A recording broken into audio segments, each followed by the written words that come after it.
Fuck it, we'll find out. हम लोग start करते हैं। हाँ चलो बात करते हैं, भाड़ में जाए सब कुछ।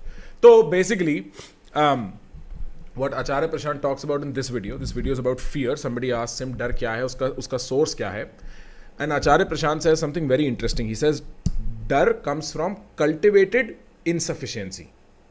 कि तुम्हारे साथ होता क्या है? Cultivated insufficiency is the key word. Try and understand what the word cultivated insufficiency means. The word cultivated insufficiency, like he says and like I'm confirming to you, means कि मैं जैसे जैसे सोसाइटी में बड़ा होता हूँ, मैं एक चीज़ खुद के अंदर willingly या by accident cultivate करता हूँ, उसको nurture करता हूँ, और उस nurturing से what I bring out, what will bring out is fear.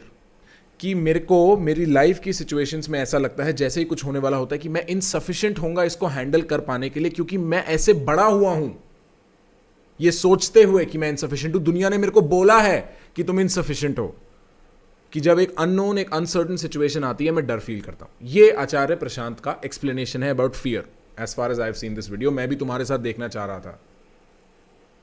अरे वो मजा नहीं आएगा अगर मैंने अब चलाई। तुम सुन लो अब बैठ के अब बातें, अगर जिसको सुनना है सुनो, इसको नहीं सुनना है भाड़ में जाओ,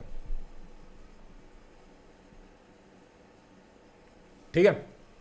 and this is very interesting because जो ये बात कर रहे हैं ना Acharya Prashant is very similar to what Shwetab was saying in the last raw and real, last to last raw and real, and I let that topic go. उसने बोला कि this hunger for money is taught to us, कि हमें सिखाया जाता है कि पैसे के पीछे भागो। हमें सोसाइटी समहाउ मैजिकली इस तरीके से पोजिशन्ड है, जो कि ऑब्वियस नहीं है, थोड़ा ऑब्वियस भी हो सकता है, बट ऑब्वियस, इंटायरली ऑब्वियस नहीं है। कोई एक्सप्लिसिटली मुंह पे आके नहीं बोल रहा पैसे कमा, हर बिलबोर्ड पे, हर पोस्टर पे। आचार्य प्रशांत कहते हैं तुम्हारी क्या आत्मा के केंद्र से, from the core of your soul. हाँ right, so like he made the similar, कि वो जिंदगी जीना है ब्रो। दिस इज, मैं तुमने जो सेंटेंस बोला ना, आत्मा के केंद्र से, क्योंकि वो जिंदगी जी है। क्या मैं इसको जोको विलिंग के टाइम पे कहता हूँ सेल्फ ओनरशिप। आत्मा के केंद्र से अभिव्यक्त करो। हाँ ये ऐसा ही कुछ कह रहे थे। सेल्फ ओनरशिप है भाई, 100% सेल्फ ओनरशिप है जो तुम कह रहे हो, क्योंकि आत्मा एक एक्सप्रेशन है, मैं जैसे देखता हूँ, ऑफ समथिंग जो कि हमारे अंदर एग्जिस्ट करती है। There is a true unique being जिसको तुम जीनोटाइप और फिनोटाइप कह सकते हो बायोलॉजी में। नहीं कह सकते उनको। क्यों? एक सेकंड प्लीज इलैबोरेट। नहीं, तू जो तू एसेंस की बात कर रहा है ना, कि एक एसेंस है तुम्हारे अंदर, जैसे एसेंस का ही हिंदी ट्रांसलेशन रू आत्मा निकल के आता है। बट मैं कह रहा हूं बायोलॉजी उसका जो क्लोजेस्ट ट्रांसलेशन में जो आएगा वो ये होगा कि जीनोटाइप फिनोटाइप, बायोलॉजी के जेनेटिक फॉर्मेशन। यस हाँ बायोलॉजी और उसका रिलेशनशिप विद एनवायरनमेंट, कि एसेंस जीनोटाइप। नहीं हाँ मैं वही कह रहा हूं ना, द क्लोजेस्ट। बट कारण ये कि उसके पास, उस गधे, उस जानवर के पास शब्द ही नहीं है, उसकी मजबूरी समझो भाई। गधे को पानी चाहिए तो भी क्या बोलेगा, ढेचू, और घास चाहिए तो भी क्या बोलेगा, ढेचू। गधे के सामने शेर आ गया और डर गया तो भी क्या बोलेगा, और गधे को चूहा दिखाई दे रहा तो भी क्या बोलेगा। तो इस आदमी के पास और कोई शब्द ही नहीं है, जो कुछ भी इसके सामने आ रहा है उसको। आई थिंक सारे दिल्ली वालों का यही रिएक्शन है, सारे दिल्ली वाले, अपने एनसीआर वाले, सबका यही रिएक्शन रहता है। पागल ही जैसा दिखाई देता है। और अभी मैं तुम्हें बताऊं एक इंटरेस्टिंग बात। Do you want to see my camera?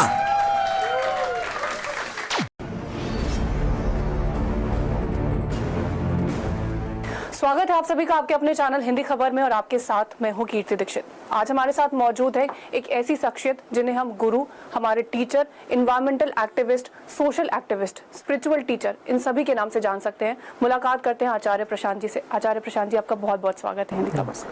Sir, आपने IIT से पढ़ाई करी, आपने IIM से पढ़ाई करी, आप सिविल सर्वेंट भी रहे हैं, तो आध्यात्म की तरफ आपका रुख कैसे हुआ? देखिए, वो सब तो जीवन की दुनियादारी की बातें हैं, चलती रहती हैं, और जब आप अच्छी संस्थाओं से जुड़े होते हैं, वहाँ पढ़ाई करी होती है, तो दुनिया को आप और बेहतर तरीके से जान पाते हैं। अध्यात्म दुनिया से हट कर के कोई चीज़ है नहीं, दुनिया को ही समझकर दुनिया में सही जीवन जीने की बात है। तो जितना अलग अलग क्षेत्रों का अनुभव हुआ है, जितना सांसारिक ज्ञान हुआ, उतना ज़्यादा समझ में आता है फिर कि इस वक्त दुनिया में कौन सा काम है जो करने लायक है, कैसे जीना चाहिए, जिसको हम मन कहते हैं, जिसको जीवन कहते हैं, पूरा ये ज़िंदगी का दुनियादारी का खेल, ये और ज़्यादा साफ समझ में आता है फिर। इसी को अध्यात्म कहते हैं। आपको किस नाम से बुलाया जाए? गुरु बोले, आचार्य बोले, स्पिरिचुअल टीचर बोले, एनवायरमेंटल एक्टिविस्ट बोले, एनिमल एक्टिविस्ट बोले, किस नाम से बुलाया जाए? जो नाम आपको सुविधा और लाभ देता हो, आप पे निर्भर करता है। स्वागत, अभिनंदन आप सभी का।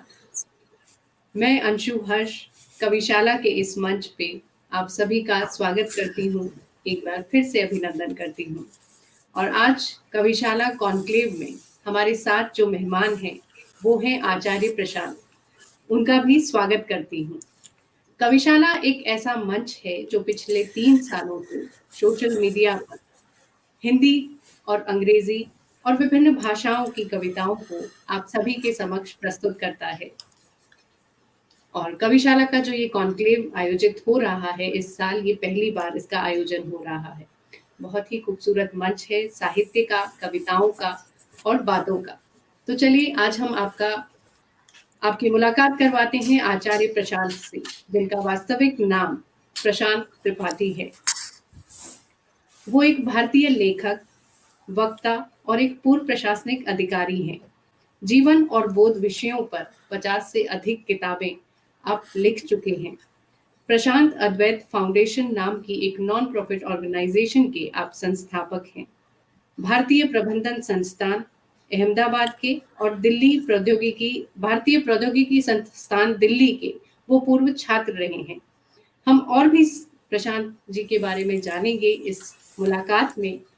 और आज का जो हमारा विषय है वो समकालीन कविताओं के बारे में, कि किस तरह से व्यक्ति और कविता एक दूसरे के पूरक रहे हैं। इस विषय पर भी आज हम उनसे चर्चा करेंगे। तो आपका स्वागत करती हूँ आचार्य प्रशांत।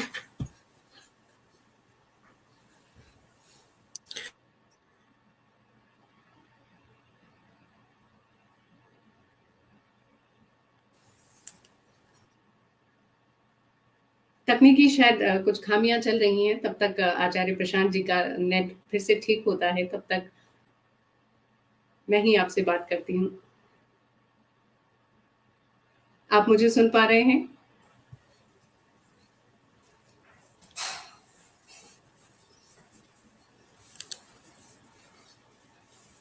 मेरी आवाज आप तक आ रही है आचार्य प्रशांत जी?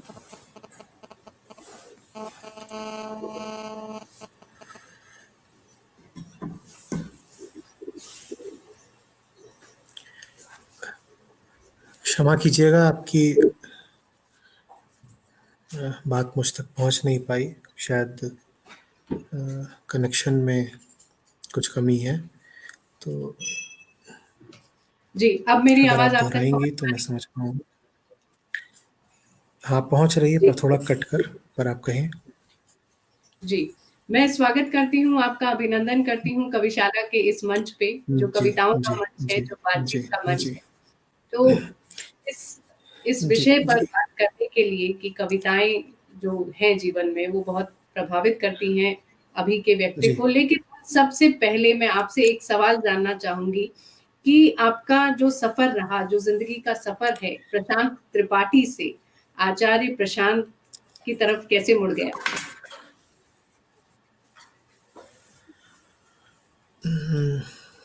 कोई विशेष बिंदु नहीं है जहाँ कहा जा सके कि मोड़ आया। तो जैसे एक सड़क हो जो गोलाकार ही हो, तो वृत्त रहा है जीवन का। और अध्यात्म की तरफ, या कहते हैं जीवन की जो सच्चाई होती है उसको जानने की तरफ रुझाव सदा से ही था, बचपन से ही था। और फिर एक समय आया जब लोगों ने मुझे पढ़ना और सुनना शुरू करा। और फिर जब वो मुझे अपने शिक्षक की तरह और मार्गदर्शक की तरह देखने लगे, तो नाम के साथ ही आचार्य भी जुड़ गया।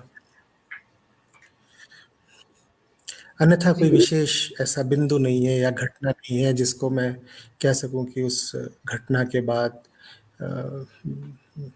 रुझान बदला या कहीं रोशनी दिखाई दी या कुछ विशेष हुआ, ऐसा कुछ नहीं। जी, अगर एक लेखक के रूप में बात करूं तो 50 से अधिक किताबें आपके नाम हैं।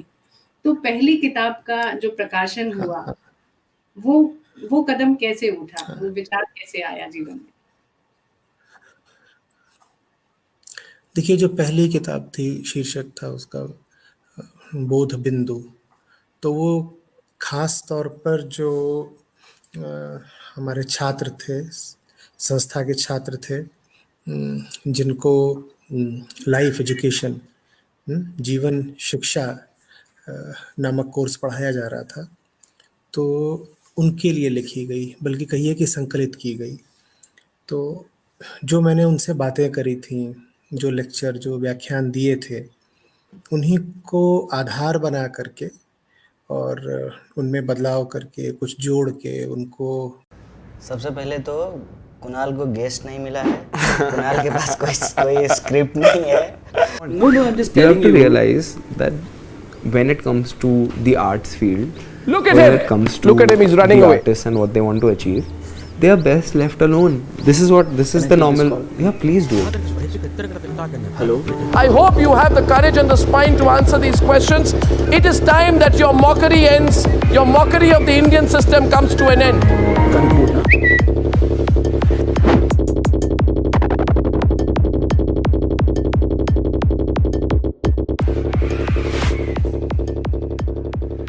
That's all, the point is made. इसलिए जो है ये मुझे पकड़ के ले आया है, और हम लोग जो फ्रेंडली टॉक करते हैं उसको ये शो में रिकॉर्ड करना चाहता है। बिल्कुल। हमने सुना था एक है भारत, सब मुल्कों से नेक है भारत। मतलब मेरे को जो पर्सपेक्टिव मिल रहा है तुम्हारी बातें सुन के, वो मैं चाहता हूँ कि और लोगों को मिले। No, I love to talk. हाँ।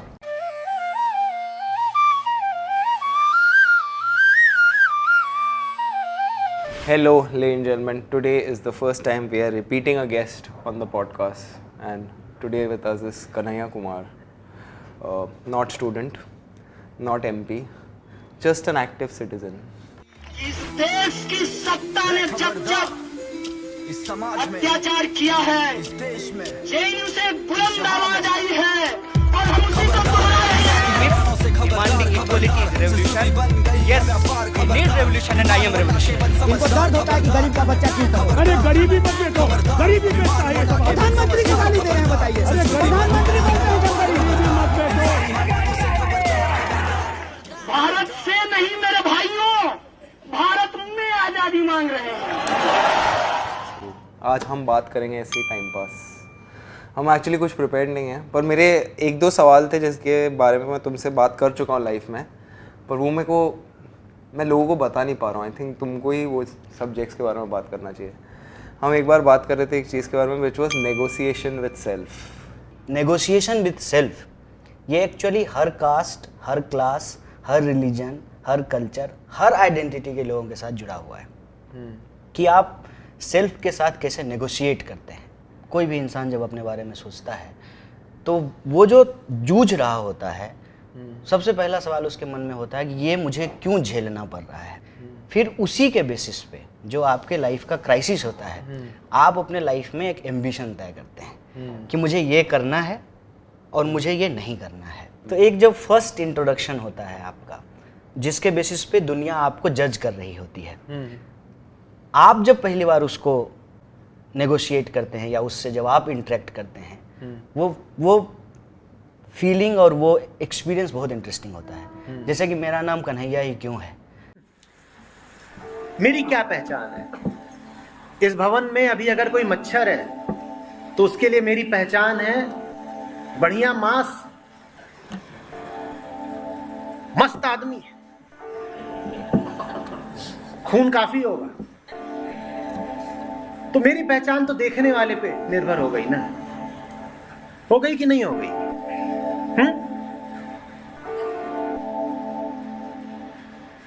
दुनिया तुम्हें किसी भी नाम से पहचाने, तुम्हारे भीतर तुम्हारा कोई नाम नहीं होना चाहिए।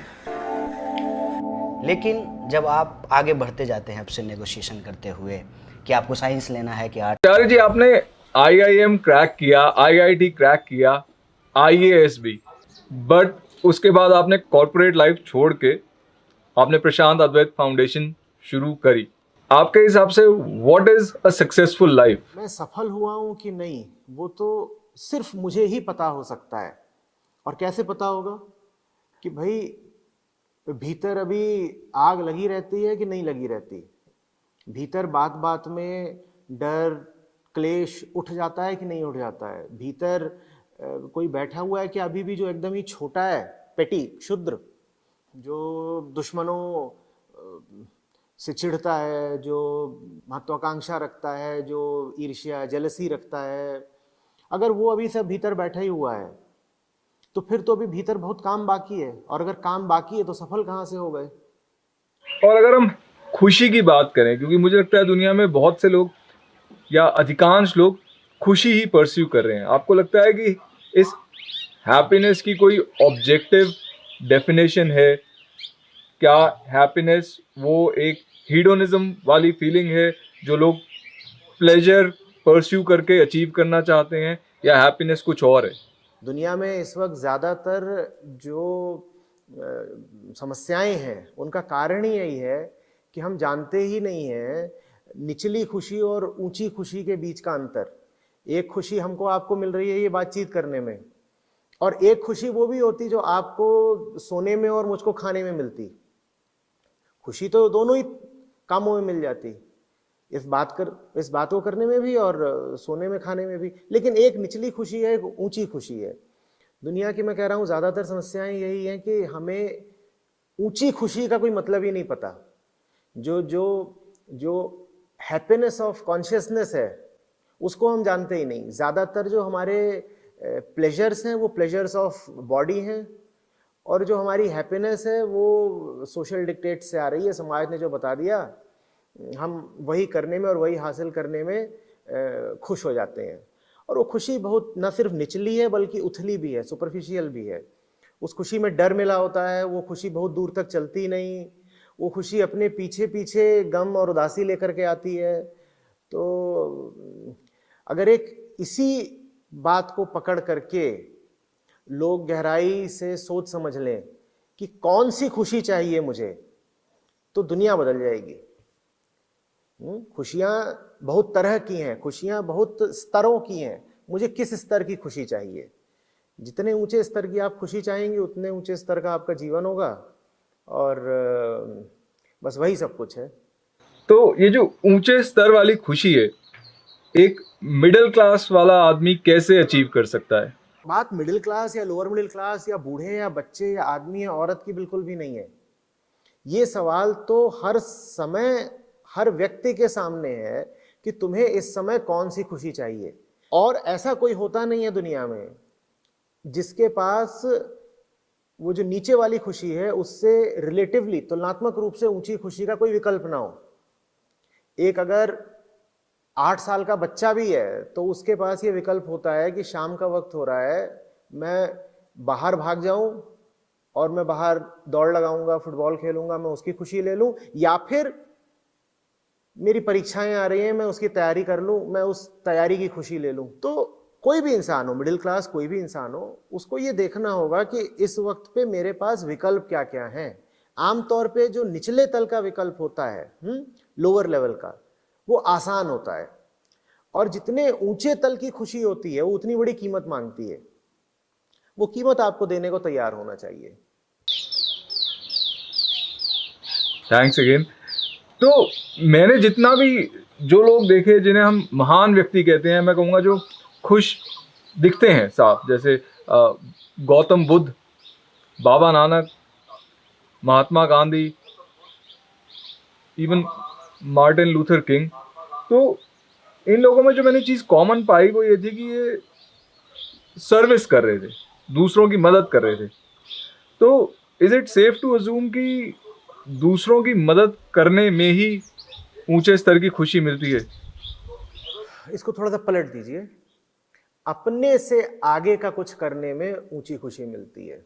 अपने माने अपने सिस्टम से, हम दो है ना, अभी हमने बात करी थी, एक जो हमारा सिस्टम है, एक जो हमारी कॉन्शियसनेस है, ठीक है। एक जो हमारा जेनेटिक जैविक तंत्र